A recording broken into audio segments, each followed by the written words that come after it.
ஏய் சொல்றே. சரிதான். அப்ப மேல பாசம் இல்ல, மரியாதை இல்ல, நம்பிக்கை இல்ல. ஏன் இது எதுவுமே இல்லைன்னு தெரிஞ்சு போச்சு.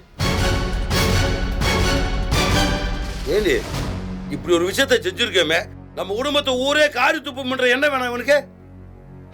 இங்க வாரி வாய் தருது ஏதாவது சொல்றான்னு பாரு. போதே சும்மா சோதிக்க வேணாம். மரியாதை நகையும் பணத்தையும் திருப்பி கொடுக்க சொல்லு.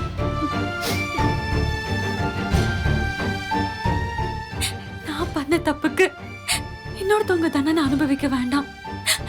நானே எல்லா உண்மையையும் சொல்லிடுறேன்.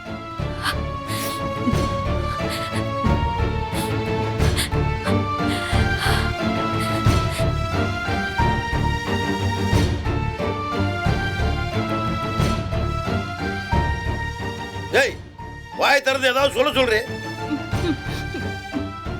கோமதி, நகையும் பணத்தையும் திரும்ப கொடுக்க முடியுமா முடியாதா? அத மாதிரி சொல்ல சொல்லு.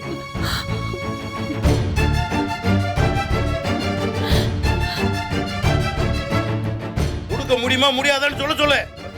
என்னம்மா? மாமா மாமா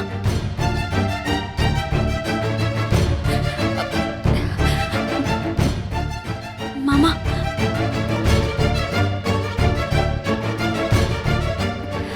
அதான் எல்லாம் செலவாயிடுச்சுன்னு சொல்றான்ல.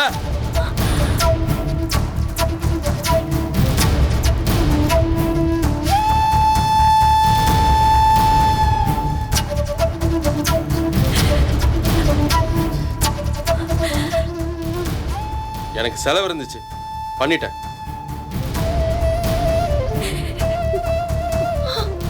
இப்ப வந்து நகையை கூட பணத்தை கொடுனா எங்க போவேன்? இவர் பணத்துல இருந்து 200 ரூபாய் எடுத்தா கூட கோவப்படுவார், திட்டுவாரு, அடிப்பாரு. இது ஒண்ணும் இவர் பணம் இல்லையே. அப்புறம் ஏன் இவரு கேள்வி கேட்கிறாரு? டேய் கதிர், என்னடா பேசுற? ஊர்ல யாராவது இவர் பையன் திருடன்னு சொன்னா நான் இவர் பையனே இல்லைன்னு சொல்ல சொல்லுங்க. அப்படிதானே? பிரச்சனை முடிஞ்சிருச்சுல. அப்புறம் ஏன் கேள்வி கேட்டுக்கிட்டே இருக்காரு? ஏன் சம்பந்தமே இல்லாத விஷயத்துல இவர் தலையிடுறாரு? எடுத்த எனக்கு திருப்பி கொடுக்கணுமா வேணாமா, அதை வச்சு என்ன பண்ணணும்னு எனக்கு எல்லாம் தெரியும். சும்மா அட்வைஸ் எல்லாம் பண்ண வேணாம்னு சொல்லுங்க.